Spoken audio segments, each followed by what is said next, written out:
Hello guys, welcome to షేరు ఐడియాస్కి.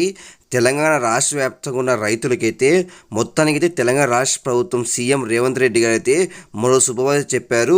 మొత్తానికైతే రైతు రుణమాఫీ సంబంధించిన డబ్బులు అయితే విడుదల చేయబోతున్నారు. ఇది ఒక శుభవార్త అని చెప్పొచ్చు.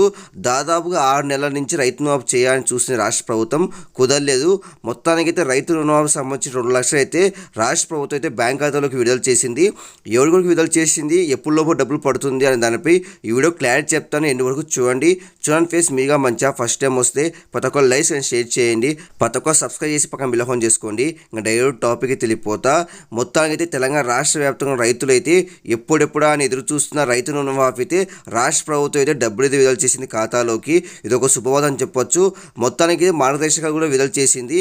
మనకి ఎవరికోడికి డబ్బులు విడుదల చేస్తారు, ఎప్పుడులోపు మన బ్యాంక్ ఖాతాలో డబ్బులు జమ అవుతుంది అని దానిపై క్లారిటీగా చెప్తాను. వీడియో ఎండ్ వరకు చూడండి. మనకైతే ఆల్రెడీ రాష్ట్ర ప్రభుత్వం మార్గదర్శకాలు విడుదల చేసింది.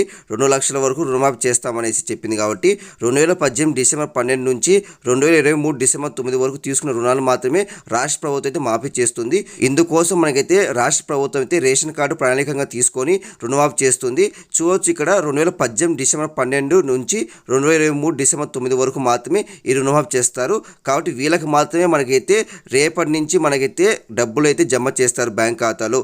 ఎంత జమ చేస్తారని దానిపై చెప్తాను చూడండి. చూసుకుంటే ఈ నెల 18 అంటే రేపు 1 లక్ష వరకు రుణాలు మాఫీ చేస్తామని సీఎం రేవంత్ రెడ్డి ప్రకటించారు. ఎల్లుండి సాయంత్రం లోపు రైతుల ఖాతాలో డబ్బు జమ చేస్తామని కలెక్టర్తో జరిగిన సదస్సులో తెలిపారు.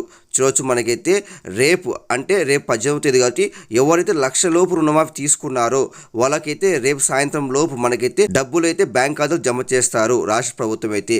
రేపు సాయంత్రం లోపు మనకైతే 1 లక్ష లోపు రుణమాఫీ ఎవరైతే తీసుకున్నారో వాళ్ళందరికైతే పూర్తవుతుంది. ఇది ఒక శుభవార్త అని చెప్పొచ్చు. కాబట్టి కన్ఫామ్గా అయితే రేషన్ కార్డు ఉండాలి. ఒకవేళ రేషన్ కార్డు లేకపోతే పరిస్థితి ఏంది? రేషన్ కార్డు లేకపోతే మనకి ఏం చెప్పారంటే రాష్ట్ర ప్రభుత్వం, రేషన్ కార్డు లేకపోతే మీ ఇంటి దగ్గర అధికారులు వచ్చి మీ పాస్బుక్, మీ ఆధార్ కార్డు చెక్ చేస్తారు. అవి చూపియండి, అప్పుడు మీ డబ్బులు అయితే మీ ఖాతాలో జమ చేస్తారంట. కాబట్టి ఇది ఓవరాల్ మొత్తానికి అయితే ఇది ఒక శుభవార్త అని చెప్పొచ్చు. రేపు ఉదయం నుంచి మనకైతే ప్రారంభిస్తారు ఈ రైతు రుణమాఫీకి సంబంధించిన డబ్బులు అయితే. కాబట్టి మీరందరైతే సిద్ధంగా అయితే ఉండండి. 1 లక్ష లోపు ఎవరైతే ఉన్నారో వాళ్ళకైతే రేపైతే రుణమాఫీ అయితే పూర్తవుతుంది. ఎల్లుండి నుంచి 1 లక్ష తర్వాత ప్రారంభిస్తారు. కాబట్టి ఇంకా అప్డేషన్ ఖచ్చితంగా పోస్ట్ చేస్తాను. ప్రతి ఒక్క లైక్ అండ్ షేర్ చేయండి, ప్రతి ఒక్క సబ్స్క్రైబ్ చేసి పక్కన బిల్ ఆన్ చేసుకోండి. Thank you for watching. Thank you.